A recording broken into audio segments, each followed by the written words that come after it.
Lecture quotidienne de la Bible. Jour 234. Ancien Testament. 2 Chronicles 16, 2 Chronicles 17, 2 Chronicles 18 sur 1-27. La 36e année du règne d'Assa, Bécha, roi d'Israël, monta contre Juda.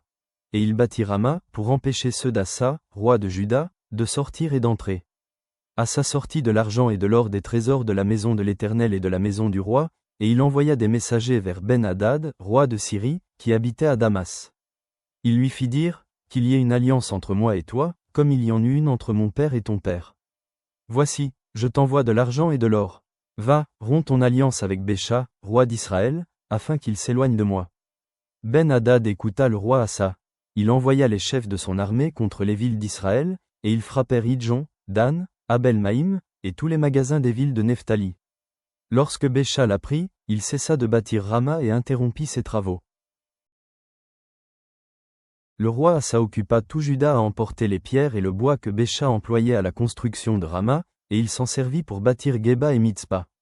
Dans ce temps-là, Hanani, le voyant, alla auprès d'Assa, roi de Juda, et lui dit, « Parce que tu t'es appuyé sur le roi de Syrie et que tu ne t'es pas appuyé sur l'Éternel, ton Dieu, l'armée du roi de Syrie s'est échappée de tes mains. Les Éthiopiens et les Libyens ne formaient-ils pas une grande armée, avec des chars et une multitude de cavaliers? Et cependant l'Éternel les a livrés entre tes mains, parce que tu t'étais appuyé sur lui. Car l'Éternel étend ses regards sur toute la terre, pour soutenir ceux dont le cœur est tout entier à lui. Tu as agi en insensé dans cette affaire, car dès à présent tu auras des guerres. » Assa fut irrité contre le voyant, et il le fit mettre en prison, parce qu'il était en colère contre lui. Et dans le même temps Assa opprima aussi quelques-uns du peuple. Les actions d'Assa, les premières et les dernières, sont écrites dans le livre des rois de Juda et d'Israël. La 39e année de son règne, Assa eut les pieds malades au point d'éprouver de grandes souffrances. Même pendant sa maladie, il ne chercha pas l'Éternel, mais il consulta les médecins. Assa se coucha avec ses pères, et il mourut la 41e année de son règne. On l'enterra dans le sépulcre qu'il s'était creusé dans la ville de David. On le coucha sur un lit qu'on avait garni d'aromates et de parfums préparés selon l'art du parfumeur, et l'on en brûla en son honneur une quantité très considérable. Josaphat, son fils, régna à sa place. Il se fortifia contre Israël, il mit des troupes dans toutes les villes fortes de Juda, et des garnisons dans le pays de Juda et dans les villes d'Éphraïm dont Assa, son père, s'était emparé. L'Éternel fut avec Josaphat, parce qu'il marcha dans les premières voies de David, son père, et qu'il ne rechercha point les Baals, car il eut recours au Dieu de son père, et il suivit ses commandements, sans imiter ce que faisait Israël.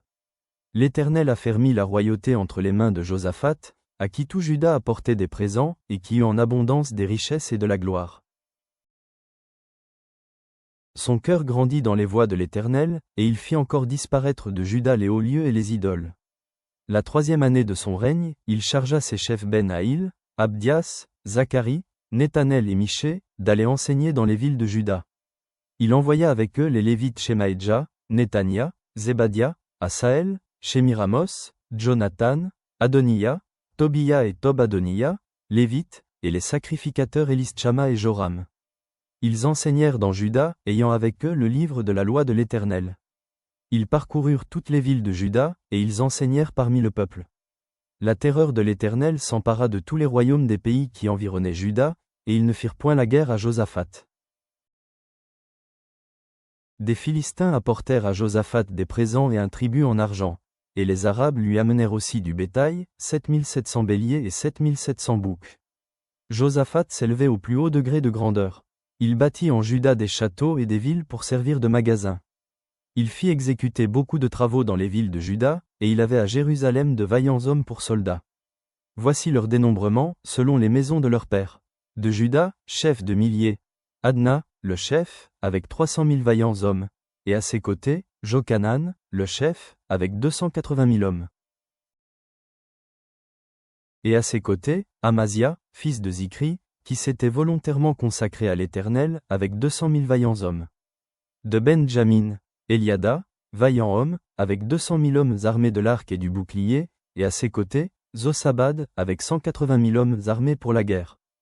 Tels sont ceux qui étaient au service du roi, outre ceux que le roi avait placés dans toutes les villes fortes de Juda.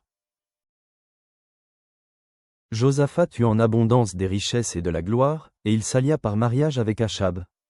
Au bout de quelques années, il descendit auprès d'Achab à Samarie, et Achab tua pour lui et pour le peuple qui était avec lui un grand nombre de brebis et de bœufs, et il le sollicita de monter à Ramos en Galaad.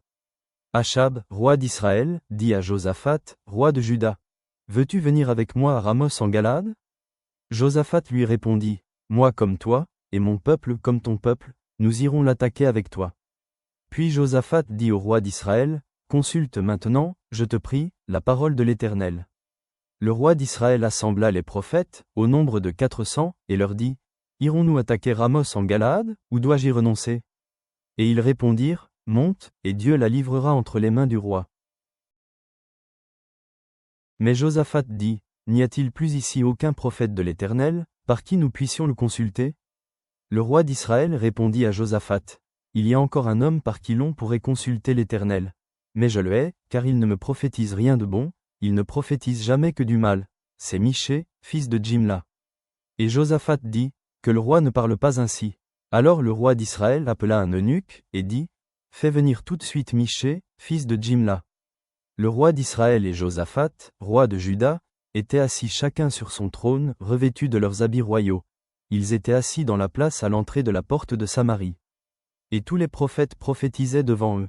Sédécia, fils de Kenaana, s'était fait des cornes de fer, et il dit, « Ainsi parle l'Éternel. Avec ces cornes, tu frapperas les Syriens jusqu'à les détruire. » Et tous les prophètes prophétisèrent de même, en disant, « Monte à Ramos en Galaad. Tu auras du succès, et l'Éternel la livrera entre les mains du roi. » Le messager qui était allé appeler Michée lui parla ainsi, « Voici, les prophètes d'un commun accord prophétisent du bien au roi. Que ta parole soit donc comme la parole de chacun d'eux. » Annonce du bien. Michée répondit, « L'Éternel est vivant. J'annoncerai ce que dira mon Dieu. » Lorsqu'il fut arrivé auprès du roi, le roi lui dit, « Michée, irons-nous attaquer Ramos en Galaad, ou dois-je y renoncer » Il répondit, « Montez, vous aurez du succès, et ils seront livrés entre vos mains. » Et le roi lui dit, « Combien de fois me faudra-t-il te faire jurer de ne me dire que la vérité au nom de l'Éternel » Michée répondit, « Je vois tout Israël dispersé sur les montagnes, comme des brebis qui n'ont point de berger. Et l'Éternel dit, ces gens n'ont point de maître, que chacun retourne en paix dans sa maison. » Le roi d'Israël dit à Josaphat, « Ne te l'ai-je pas dit ? Il ne prophétise sur moi rien de bon, il ne prophétise que du mal. » Et Michée dit, « Écoutez donc la parole de l'Éternel. J'ai vu l'Éternel assis sur son trône, et toute l'armée des cieux se tenant à sa droite et à sa gauche. Et l'Éternel dit, qui séduira Achab, roi d'Israël, pour qu'il monte à Ramos en Galaad et qu'il y périsse ?» Ils répondirent l'un d'une manière, l'autre d'une autre.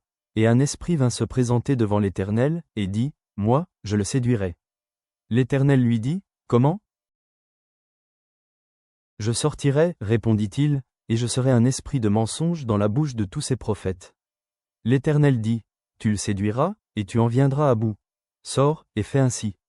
Et maintenant, voici, l'Éternel a mis un esprit de mensonge dans la bouche de tes prophètes qui sont là. Et l'Éternel a prononcé du mal contre toi. » Alors Sédécia, fils de Kenaana, s'étant approché, frappa Michée sur la joue, et dit, « Par quel chemin l'esprit de l'Éternel est-il sorti de moi pour te parler » Michée répondit, « Tu le verras au jour où tu iras de chambre en chambre pour te cacher. » Le roi d'Israël dit, « Prenez Michée et emmenez-le vers Amon, chef de la ville, et vers Joas, fils du roi. Vous direz, ainsi parle le roi, mettez cet homme en prison, et nourrissez-le du pain et de l'eau d'affliction, jusqu'à ce que je revienne en paix. » Et Michée dit, « Si tu reviens en paix, l'Éternel n'a point parlé par moi. » Il dit encore, « Vous tous, peuple, entendez. » Nouveau Testament, 1 Corinthiens 15 sur 1-34. Je vous rappelle, frères, l'évangile que je vous ai annoncé, que vous avez reçu, dans lequel vous avez persévéré, et par lequel vous êtes sauvés, si vous le retenez tel que je vous l'ai annoncé. Autrement, vous auriez cru en vain. Je vous ai enseigné avant tout, comme je l'avais aussi reçu, que Christ est mort pour nos péchés, selon les Écritures, qu'il a été enseveli, et qu'il est ressuscité le 3e jour, selon les Écritures, et qu'il est apparu à Céphase, puis aux 12. Ensuite, il est apparu à plus de 500 frères à la fois, dont la plupart sont encore vivants, et dont quelques-uns sont morts. Ensuite, il est apparu à Jacques, puis à tous les apôtres. Après eux tous, il m'est aussi apparu à moi, comme à l'avorton. Car je suis le moindre des apôtres, je ne suis pas digne d'être appelé apôtre, parce que j'ai persécuté l'Église de Dieu. Par la grâce de Dieu je suis ce que je suis, et sa grâce envers moi n'a pas été vaine. Loin de là, j'ai travaillé plus que tous, non pas moi toutefois, mais la grâce de Dieu qui est avec moi. Ainsi donc, que ce soit moi, que ce soit eux, voilà ce que nous prêchons, et c'est ce que vous avez cru. Or, si l'on prêche que Christ est ressuscité des morts, comment quelques-uns parmi vous disent-ils qu'il n'y a point de résurrection des morts? S'il n'y a point de résurrection des morts, Christ non plus n'est pas ressuscité. Et si Christ n'est pas ressuscité, notre prédication est donc vaine, et votre foi aussi est vaine. Il se trouve même que nous sommes de faux témoins à l'égard de Dieu, puisque nous avons témoigné contre Dieu qu'il a ressuscité Christ, tandis qu'il ne l'aurait pas ressuscité, si les morts ne ressuscitent point. Car si les morts ne ressuscitent point, Christ non plus n'est pas ressuscité. Et si Christ n'est pas ressuscité, votre foi est vaine, vous êtes encore dans vos péchés, et par conséquent aussi ceux qui sont morts en Christ sont perdus. Si c'est dans cette vie seulement que nous espérons en Christ, nous sommes les plus malheureux de tous les hommes. Mais maintenant, Christ est ressuscité des morts, il est les prémices de ceux qui sont morts. Car, puisque la mort est venue par un homme, c'est aussi par un homme qu'est venue la résurrection des morts. Et comme tous meurent en Adam, de même aussi tous revivront en Christ, mais chacun en son rang. Christ comme prémisse, puis ceux qui appartiennent à Christ, lors de son avènement. Ensuite viendra la fin, quand il remettra le royaume à celui qui est Dieu et Père, après avoir détruit toute domination, toute autorité et toute puissance. Car il faut qu'il règne jusqu'à ce qu'il ait mis tous les ennemis sous ses pieds. Le dernier ennemi qui sera détruit, c'est la mort. Dieu, en effet, a tout mis sous ses pieds. Mais lorsqu'il dit que tout lui a été soumis, il est évident que celui qui lui a soumis toute chose est excepté. Et lorsque toutes choses lui auront été soumises, alors le Fils lui-même sera soumis à celui qui lui a soumis toutes choses, afin que Dieu soit tout en tous. Autrement, que feraient ceux qui se font baptiser pour les morts? Si les morts ne ressuscitent absolument pas, pourquoi se font-ils baptiser pour eux? Et nous, pourquoi sommes-nous à toute heure en péril? Chaque jour je suis exposé à la mort, je l'atteste, frères, par la gloire dont vous êtes pour moi le sujet, en Jésus-Christ notre Seigneur. Si c'est dans des vues humaines que j'ai combattu contre les bêtes à Éphèse, quel avantage m'en revient-il? Si les morts ne ressuscitent pas, mangeons et buvons, car demain nous mourrons. Ne vous y trompez pas, les mauvaises compagnies corrompent les bonnes mœurs. Revenez à vous-même, comme il est convenable, et ne péchez point, car quelques-uns ne connaissent pas Dieu, je le dis à votre honte. Psaume 102 sur 1-11. Prière d'un malheureux, lorsqu'il est abattu et qu'il répand sa plainte devant l'Éternel. Éternel, écoute ma prière, et que mon cri parvienne jusqu'à toi. Ne me cache pas ta face au jour de ma détresse. Incline vers moi ton oreille quand je crie. Hâte-toi de m'exaucer, car mes jours s'évanouissent en fumée, et mes os sont enflammés comme un tison. Mon cœur est frappé et se dessèche comme l'herbe. J'oublie même de manger mon pain. Mes gémissements sont tels que mes os s'attachent à ma chair. Je ressemble au pélican du désert, je suis comme le chat-huant des ruines. Je n'ai plus de sommeil, et je suis comme l'oiseau solitaire sur un toit. Chaque jour mes ennemis m'outragent, et c'est par moi que jurent mes adversaires en fureur. Je mange la poussière au lieu de pain, et je mêle des larmes à ma boisson. À cause de ta colère et de ta fureur, car tu m'as soulevé et jeté au loin. Père céleste, nous nous présentons devant toi avec des cœurs remplis de gratitude pour ta fidélité manifestée à travers l'histoire de ton peuple, telle qu'elle est relatée dans les récits des rois des chroniques. Aide-nous à nous souvenir de la puissance de la résurrection, proclamée dans les Corinthiens, afin que nous vivions avec audace dans ta grâce et partagions l'espérance de la vie éternelle avec les autres. Alors que nous méditons sur nos propres luttes et sur les cris de nos cœurs exprimés dans le psaume 102, rappelle-nous que tu nous entends et que tu es toujours présent dans nos moments de besoin. Que nos vies soient un témoignage de ta vérité et de ton amour, nous guidant dans ta vérité. Amen.